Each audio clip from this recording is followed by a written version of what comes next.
हे दोस्तों, विशाल नाम का एक यंग लड़का था जो बड़े बड़े सपने देखता था। उसके ड्रीम्स बड़े थे। उसे खुद का बिजनेस करना था, कंटेंट क्रिएट करना था, दुनिया घूमना था और ऐसे कई बड़े बड़े सपने वो देखता था। बट प्रॉब्लम ये थी ना कि उन बड़े सपनों पे वो काम नहीं कर पाता था बिकॉज उसका खुद पे बिलीव कम था। उसे लगता था कि वो ये सारी चीज़ें नहीं कर पाएगा। उसके पास वो रिसोर्सेज नहीं है, वो लोग नहीं है, वो पैसे नहीं है जो ये सारी चीज़ें करने के लिए ज़रूरी है। इसलिए वो कई बार दूसरों की सलाह मानता रहता था, कभी खुद रिस्पॉन्सिबिलिटी नहीं लेता। उसे हारने से भी डर लगता था। इसलिए जब किसी ने उसे ये सजेस्ट किया कि तुम्हें मर्चेंट नेवी में जाना चाहिए क्योंकि तुम्हें घूमना पसंद है, तो उसने सजेशन फौरन अपना लिया। उसने सोचा कि हाँ यार सही है, वैसे भी उसे घूमना बहुत पसंद है, यहाँ पे दुनिया भी घूमना हो जाएगा और पैसे भी मिल जाएंगे, एडवेंचरस लाइफ होगी, और क्या चाहिए। यही सोच के उसने मर्चेंट नेवी करना स्टार्ट कर दी। नाउ स्टार्टिंग में उसे थोड़ा अच्छा लगा, लेकिन कुछ टाइम बाद ही उसे रियलाइज हो गया कि उसका ये डिसीजन शायद इतना भी सही नहीं था। लंबे लंबे घंटे अकेले में काम करना, समुद्री पानी की नमकीन हवा, कई बार नाइट ड्यूटी करना, रात की नींद खराब होना, अपने घर वालों से जिनसे वो बहुत प्यार करता था उनसे दूर रहना, ये सारी चीज़ें धीरे धीरे उसे परेशान कर रही थी। पर बार बार उसके दिल में एक बात आती थी कि चलो कम से कम सैलरी तो मिल रही है, जिंदगी कट तो रही है, कई लोगों को तो इतना भी नसीब नहीं होता है। यही बोल बोल के वो अपनी जिंदगी काट रहा था। पर एक रात कहीं इंडोनेशिया और ऑस्ट्रेलिया के बीच में एक बड़ा सा साइक्लोन आता है, जिस वजह से उनकी जो शिप होती है वो बहुत तेजी से हिलने लगती है। लोग चिल्लाने लगते हैं, फ्लड का पानी लोअर डेक में भरने लग जाता है और कुछ मिनट के अंदर ही वो शिप डूबने लग जाती है। कई सारे रेस्क्यू ऑपरेशन स्टार्ट होते हैं, उनके कई सारे क्रू मेंबर्स को बचा लिया जाता है, लेकिन विजय नजर नहीं आता। बहुत ढूंढने के बाद भी वो उन्हें नहीं मिलता। ना अगले दिन सुबह सुबह विजय अधमरी हालत में अपनी आंखें खोलता है और देखता है कि वो एक आइलैंड पे फंसा हुआ है। ये आइलैंड बहुत बड़ा नहीं होता है, छोटा सा आइलैंड होता है जहाँ पे कोई ज्यादा चीजें करने के लिए होती नहीं है। और जैसे उसे ये रियलाइज होता है कि वो बच गया है लेकिन फंस गया है, उसे एक अलग सी घबराहट होने लग जाती है। वो रोता है और ऊपर वाले से बोलता है कि उसने इसके साथ ऐसा क्यों किया। वो इतना अच्छा इंसान बन के रहा है, हमेशा सबका भला चाहा, फिर भी why me, why now, why this. वो ऐसे अलग अलग क्वेश्चंस ऊपर वाले से करने लगता है। एक टाइम बाद उसे ऐसा लगता है कि शायद अब वो बचेगा नहीं, बट फिर भी उसके अंदर से आता है कि अगर मैं जिंदा हूँ तो कोशिश जरूर करनी चाहिए। और जैसे तैसे वो उठ के यहाँ वहाँ कुछ खाने पीने की चीजें ढूंढने लगता है। ढूंढते ढूंढते उसे एक वुडन बक्सा मिलता है, पुराना सा, जिसे वो जैसे ही खोलता है उसे लगता है शायद इसके अंदर हीरे जवाहरात होंगे, बट ऐसा कुछ नहीं होता। उसमें सिर्फ एक किताब होती है, एक किताब और एक पेन जिसपे लिखा होता है सर्वाइवल गाइड। बेसिकली जब वो किताब पढ़ता है तो उसको समझ में आता है कि उससे पहले भी कोई एक इंसान इस आइलैंड पे फंस चुका है और उसने कैसे इस आइलैंड पे सरवाइव किया, उसके सारे नोट्स इस किताब में लिखे हुए होते हैं। ये देख के उसके जान में जान आ जाती है। उसके अंदर एक चीज आती है जिसे बोलते हैं होप, कि शायद वो बच जाए। उस नोट से पढ़ते पढ़ते उसे समझ में आता है कि कैसे वो आसपास के जो नारियल के पेड़ है उनसे नारियल तोड़ सकता है और उसका पानी पी सकता है, कैसे वो मछलियों को मार सकता है हथियार बना के, कैसे पत्थरों का यूज करके वो आग लगा सकता है। ये सारी नॉलेज जो उसे पहले इतनी नहीं थी वो उसे उस गाइड में मिलती है और यहाँ से एक सेल्फ बिलीव उसके अंदर पैदा होता है कि शायद मैं बच सकता हूँ। जब वो किताब पढ़ता है तो उसके अंदर एक इंपॉर्टेंट लेसन लिखा हुआ होता है कि कैसे उसे अब अपने आप को बदलना होगा। उसकी जो भी आइडेंटिटी पहले थी, एक सेलर की, एक मर्चेंट नेवी की, एक बच्चे की, अब उसे तोड़ के उसे अपने लिए न्यू आइडेंटिटीज बनानी होगी।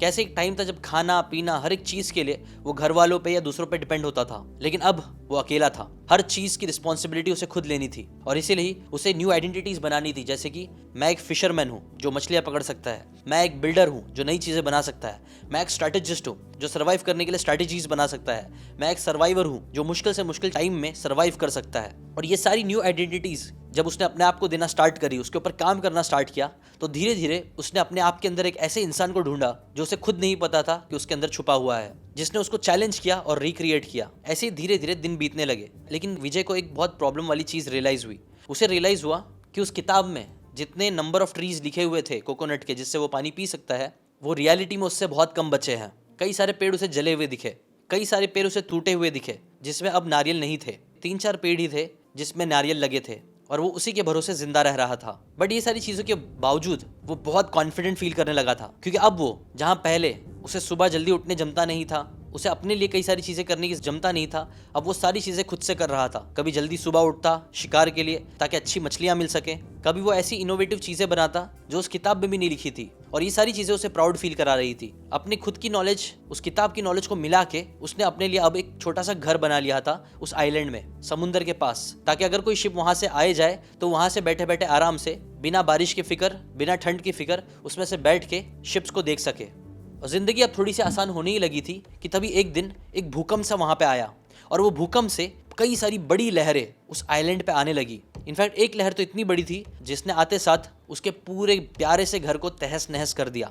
उसने जो भी चीजें अच्छी अच्छी बनाई थी सारी चीजें अगेन समुद्र में बह गई। तब उस दिन उसकी जैसे उम्मीद पूरी टूट सी गई। उसे जिंदा रहने की जो इच्छा थी वो खत्म सी होने लगी। वो गिड़गिड़ा के बोलने लगा कि क्यों मेरे साथ ऊपर वाला तू बार बार ये चीज कर रहा है। मैं जितनी कोशिश कर रहा हूँ अपने आप को संभालने की, तू मुझे उतना ही गिरा रहा है। वो बहुत रोया, उसने बहुत ऊपर वाले को कोसा और बहुत रोने के बाद सडनली उसे एक साइलेंस, एक शांति महसूस हुई। उसका दिल जो बहुत भारी था अब थोड़ा हल्का होने लगा और उसके अंदर से एक आवाज आई कि अगर मैंने वो घर एक बार बनाया था तो अब मैं उसे बार बार भी बना सकता हूँ। इस बार वो जो दर्द था, इस दर्द ने उसे तोड़ के उसे जोड़ा और अब एक नया इंसान बना दिया था। उसके इस नए कॉन्फिडेंस के साथ उसने फिर से अपना घर बनाना स्टार्ट किया। कई सारी चीजें वापस से करना चालू करी जो उसने इतने दिनों में सीखी थी और अब उसे लग रहा था कि वापस से वो बहुत टाइम सर्वाइव कर सकता है। वो नया पानी बनाने के लिए एक नए मेथड का भी यूज कर रहा था जो किताब में दिया गया था, जिसकी हेल्प से वो समुद्र के पानी को पीने के पानी में बदल सकता था। उसकी उम्मीद बढ़ चुकी थी कि आज नहीं तो कल कोई ना कोई उसकी मदद जरूर करेगा, बस उसे खाना पानी मिलता रहे।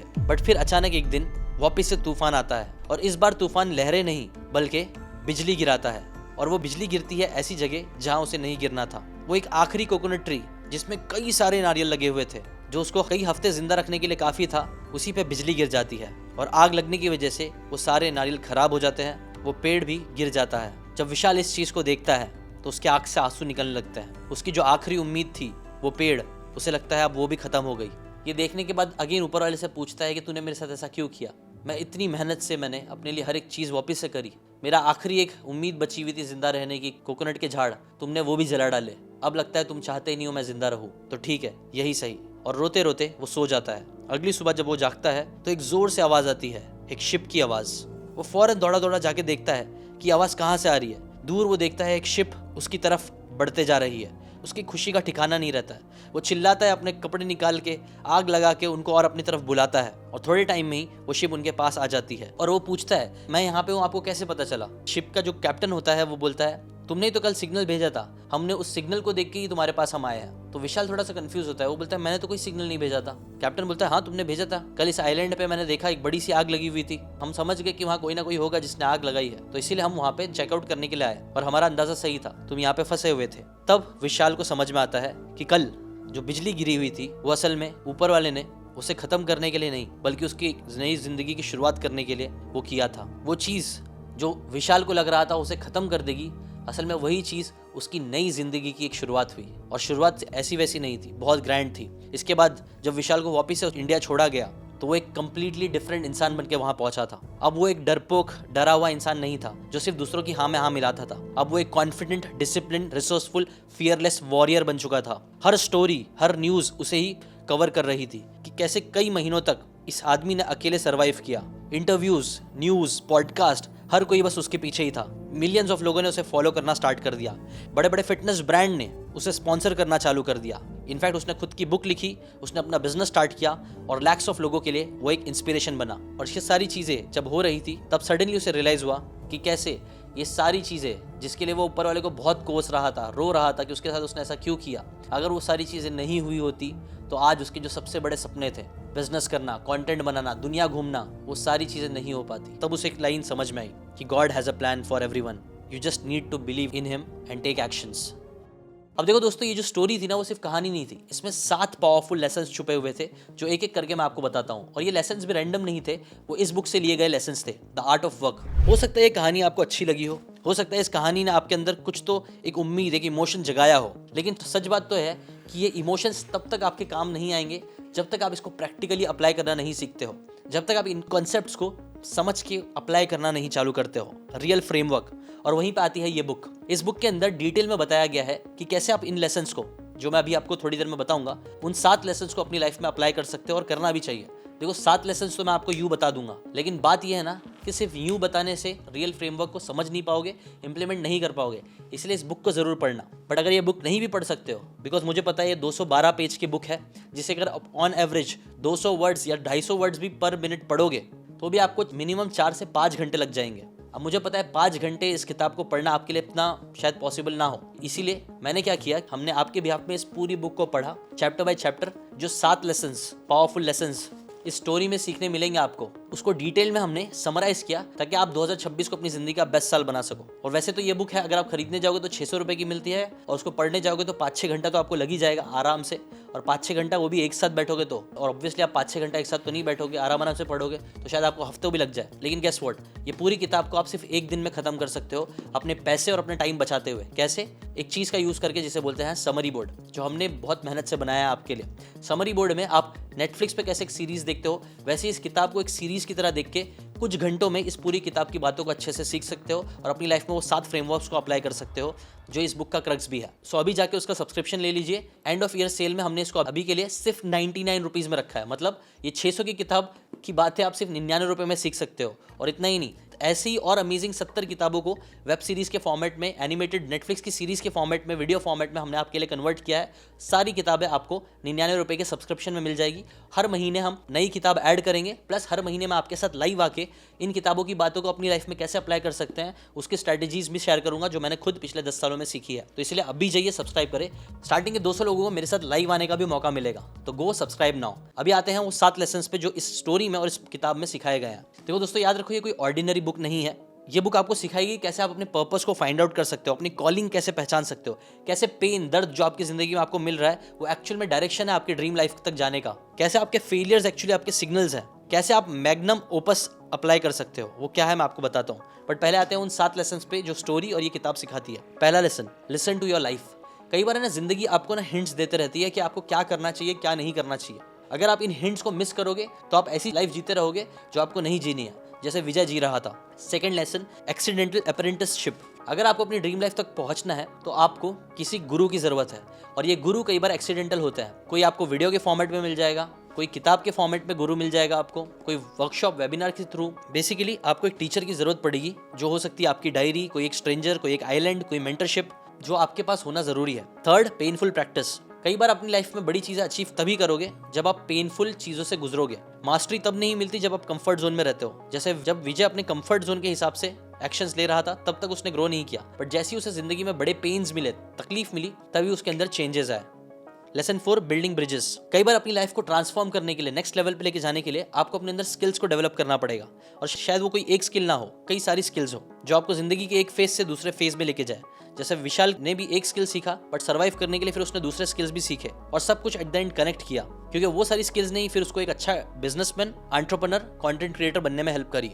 Lesson 5, pivot points. विशाल जब अपनी जिंदगी जी रहा था तो उसकी लाइफ में कई सारे पिवट्स आए। कभी उसने मर्चेंट नेवी करी, कभी उसने एज अ बिल्डर काम किया, कभी ये हुआ तो कभी वो। ऐसे कई सारे पिवट जब आते हैं हमारी लाइफ में, तब हम अनकंफर्टेबल हो जाते हैं। हमें जो नहीं चाहिए होता है, कई बार ऊपर वाला हमें वो देता है। इसलिए नहीं कि क्योंकि हम हार जाए, बट कि इसलिए क्योंकि शायद वो पिवट करा के हमें सही डायरेक्शन की तरफ ढकेल रहा होता है। Lesson number 6, portfolio life. याद रखो, आप एक इंसान हो तो मतलब एक ही चीज जिंदगी भर नहीं करोगे। ऐसा नहीं है कि आप अगर मर्चेंट नेवी में हो तो अब मर्चेंट नेवी ही आप जिंदगी भर करते रहोगे। हो सकता है लाइफ आपको बोल रही हो कि नहीं, तुम्हें एक सेलर भी बनना पड़ेगा, सर्वाइवर भी बनना पड़ेगा, स्टोरी टेलर भी बनना पड़ेगा, एंटरप्रेन्योर भी बनना पड़ेगा। और जब आप इतने सारी चीजों को मिलाओगे तब आपका एक न्यू आइडेंटिटी क्रिएट होगी, एक पोर्टफोलियो क्रिएट होगा।